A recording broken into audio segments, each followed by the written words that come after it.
திமுகவுக்கு முதல் சறுக்கல். மு.க. ஸ்டாலினுக்கு வந்த நோட்டீஸ். உச்ச நீதிமன்ற நீதிபதிகள் கொடுத்த அதிர்ச்சி செய்தி.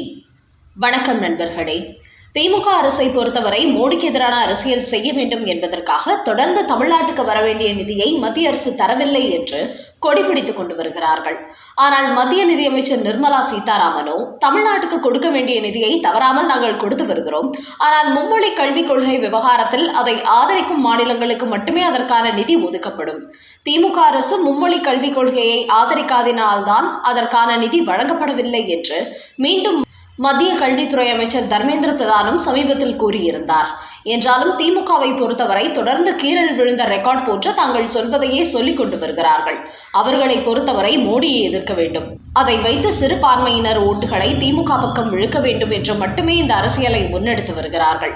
இந்த நிலையில்தான் சமீபத்தில் இந்த நிதி விவகாரம் சம்பந்தமாக உச்சநீதிமன்றத்தில் திமுக வழக்கறிஞர் வில்சன் மனு தாக்கல் செய்த போது அவருக்கு அதிர்ச்சி கொடுக்கும் வகையில் உச்சநீதிமன்ற நீதிபதிகள் பதில் கொடுத்துள்ளார்கள். எதற்கெடுத்தாலும் மத்திய அரசை குறை சொல்வதை தமிழக அரசு விட்டுவிட வேண்டும். மத்திய அரசு நிதி தரவில்லை என்றால் தமிழ்நாடு அரசு மக்களிடமிருந்து வசூலிக்கும் நிதி எல்லாம் எங்கே போகிறது?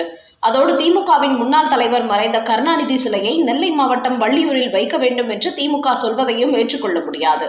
குறிப்பாக உங்களது கட்சி தலைவரின் பெருமையை பேச வேண்டும் என்பதற்காக மக்களின் வரிப்பணத்தில் நீங்கள் சிலை வைக்கக்கூடாது. அதோடு மக்கள் போக்குவரத்து அதிகமாக உள்ள சந்தையில் கருணாநிதிக்கு சிலை வைப்பதையும் ஏற்றுக்கொள்ள முடியாது. தாங்கள் ஆளுங்கட்சி என்பதற்காக அதிகார வரம்புகளை மீறக்கூடாது. அதோடு மத்திய அரசு தமிழக அரசுக்கு நிதி தரவில்லை என்று சொல்லும் முதலமைச்சர் மு.க. ஸ்டாலின் இலவசங்களை கொடுப்பதற்கு மட்டும் எங்கிருந்து பணம் வருகிறது? உங்களுக்கு நிதியாக வரும் அனைத்து பணத்தையும் இலவச திட்டங்களுக்கு கொடுத்துவிட்டு மத்திய அரசிடம் மேலும் மேலும் கேட்பதை ஏற்றுக்கொள்ள முடியாது.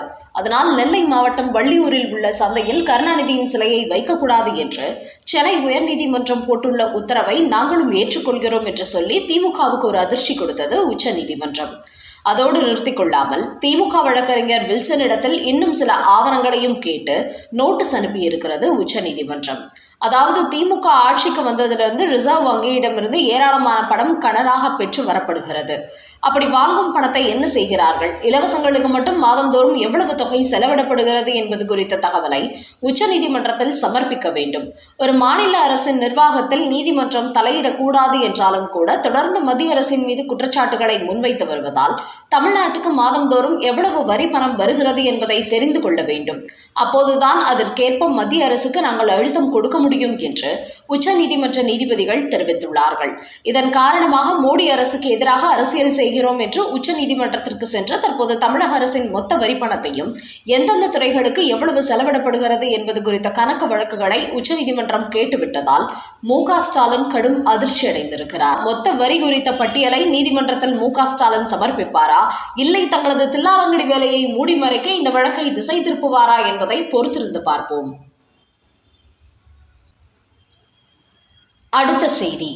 ஜிஎஸ்டி வரியை குறைக்காத திமுக அரசு, பட்டியல் போட்டு விளாசிய பாஜக.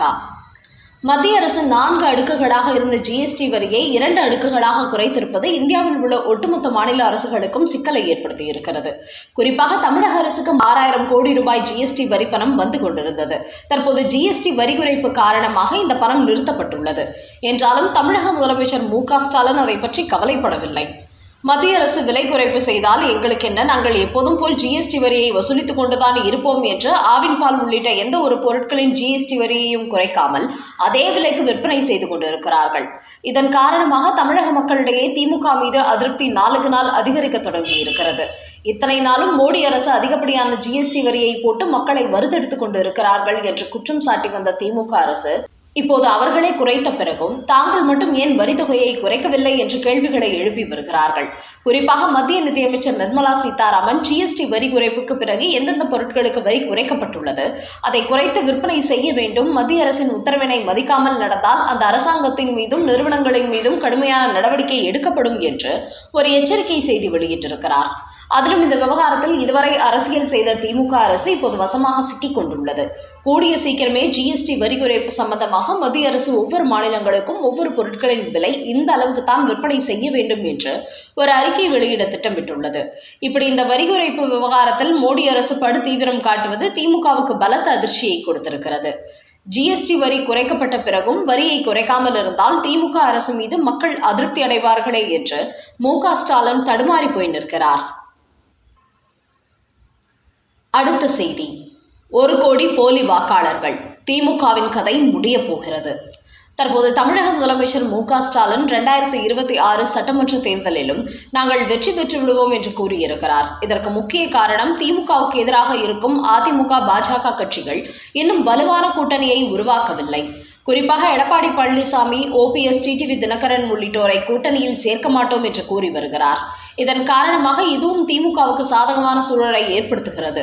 அந்த அளவுக்கு அதிமுக, பாஜக கூட்டணி வெற்றி பெறவில்லை என்றால் கூட தன்னுடைய பொதுச் செயலாளர் பதவியை விட்டுவிடக் கூடாது என்பதில் எடப்பாடி பழனிசாமி உறுதியாக இருந்து வருகிறார். அவரது இந்த செயல்பாடுதான் தற்போது மு.க.ஸ்டாலினுக்கு மீண்டும் நாங்கள் வெற்றி பெற்று விடுவோம் என்ற நம்பிக்கையை ஏற்படுத்தி இருக்கிறது. அது மட்டுமின்றி விஜய், சீமான் கட்சிகளும் தனித்தனியே போட்டியிடுவதால் திமுகவின் எதிர்ப்பு வாக்குகள் 3 பிரிவாக பிரிந்துவிடும். அதனால் தாங்கள் மீண்டும் வெற்றி பெறுவதற்கு அதிக வாய்ப்பு இருக்கிறது என்றுதான் மு.க.ஸ்டாலின் கணக்கு போட்டு வருகிறார். ஆனால் இந்த நேரத்தில் திமுகவின் இந்த கணக்கை காலி பண்ணும் வகையில் தேர்தல் ஆணையம் கொண்டு வந்துள்ள வாக்காளர் திருத்த சட்டம் மு.க.ஸ்டாலினை மீண்டும் முதலமைச்சராக வேண்டும் என்கிற கனவுக்கு வேட்டு வைக்கும் செயலாக மாறியுள்ளது. காரணம், பீகாரில் 65 லட்சம் போலி வாக்காளர்கள் இருப்பதாக கூறிய இந்திய தேர்தல் ஆணையம் தமிழ்நாட்டில் 1 கோடி போலி வாக்காளர்கள் இருப்பதாக உளவுத்துறை தேர்தல் ஆணையத்துக்கு தெரிவித்திருப்பதால் விரைவில் தமிழ்நாட்டில் வாக்காளர் திருத்த சட்டம் நடைமுறைக்கு வரும்போது அது திமுகவுக்கு கடும் சிக்கலை ஏற்படுத்தப் போகிறது. அது மட்டுமின்றி ஆசிரியர்கள் போராட்டம், செவிலியர் போராட்டம், தூய்மை பணியாளர்கள் போராட்டம் என திமுக அரசுக்கு எதிராக நாடு முழுக்க போராட்டங்கள் வலுப்பெற்றுள்ளது. அதன் காரணமாகவே 2026 திமுக கண்டிப்பாக வெற்றி பெற முடியாது என்கிற நிலைமைதான் ஏற்பட போகிறது.